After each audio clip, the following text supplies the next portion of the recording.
In today's video, I'll be showing you the foundational techniques that you need to know to make this beautiful, everlasting wreath. So you can use any kind of dried flowers for this, but this particular wreath uses David Austin roses, young Lycidas and sceptered isle, love those colors, Dusty Miller, which is a fun texture and pop of color, Feverfew, which dries amazingly, and I love the airiness of this. And then the last ingredient is yarrow. This is a mix of summer pastel colors.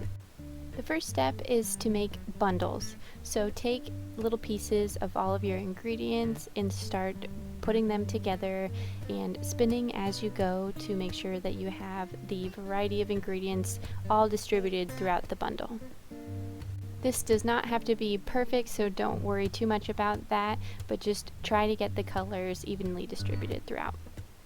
When you're building these bundles, keep in mind what the end product is going to look like. So my bundles here are very tight. All of the ingredients are at about the same height, but if you vary the placement of the ingredients so you have some of the leaves sticking out a little bit more, or some grasses or something like that poking out, and you get more of a tall taper on your bundles, it's going to add a lot more height and bulk into your wreaths. Once you're happy with your bundle, take some floral tape and wrap it around the base. And oops, I ripped it there.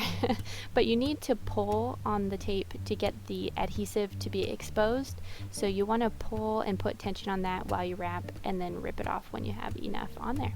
And then I trim up the stems just to keep it nice and tidy.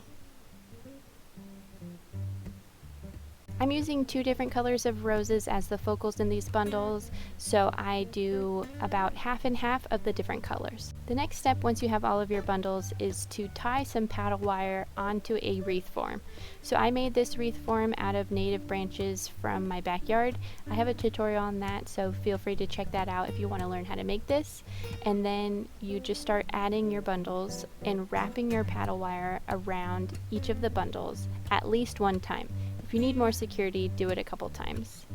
And I like to alternate between the colors.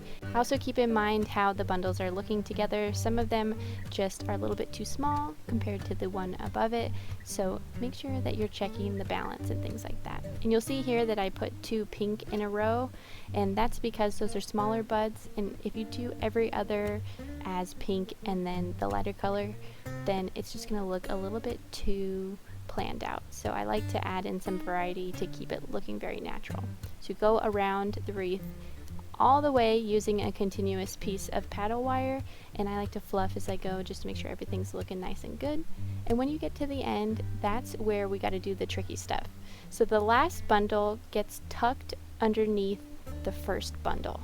So you'll see here I'm lifting it up and then sliding it in, and then I'm keeping that very first bundle that we put in separated from the last bundle, and I'm wrapping my paddle wire in between the bundles. It can be a little bit tricky to keep the first and the last bundles separated, but it's really important so that you have a continuous loop and you don't have a seam. So here I'm just sliding it in, trying to get it as close as possible, fluff it up, hide the seam, and you're good to go. The last step is to give yourself about 6 to 10 inches of paddle wire to tie off the last little bit.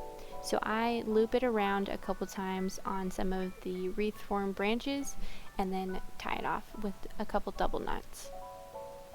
You can also leave a loop here so that you can hang your wreath on a nail. Once you've tied off the end of the paddle wire, clip off the remaining little bit and then leave yourself a little bit so that you can tuck it into the wreath form so that it doesn't scratch your door. At this point your wreath is complete and you can be done if you'd like, but I like to add a little bit of ribbon. So I make a bow and then I thread through some paddle wire, and it's really simple to attach it. You just flip your wreath over, just twist that paddle wire on, tuck the leftovers into the wreath form, and you're good to go. Thanks so much for watching. I hope you enjoyed the video, and I hope that you make yourself a beautiful, everlasting wreath.